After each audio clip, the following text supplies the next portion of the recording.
রব্বুল আলামিন পৃথিবীর কোনো মানুষ আমার গুনাহ সম্পর্কে জানে না, তুমি আমার গুনাহ সম্পর্কে জানো।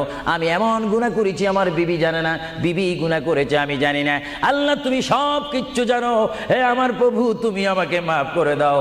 আমার আল্লাহ বলে তারপরও যদি তোমাদেরকে আমি মাফ না করি, তারপরও বান্দা তোমরা আমার রহমতের দরজা থেকে ফিরে যাইও না।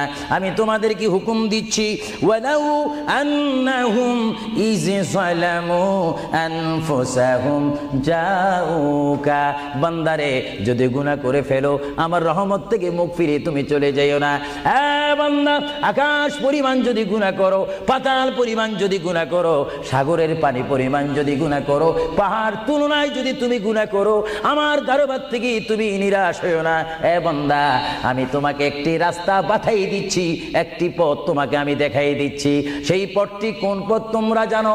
ওয়ালাউ আন্নাহুম ইয যালামু আনফুসাহুম জাউকা, বান্দারে যখন তোমরা বরবাদ হয়ে যাবে তখন তোমাদেরকে একটা পথ আমি তোমাদেরকে দেখাই দিলাম।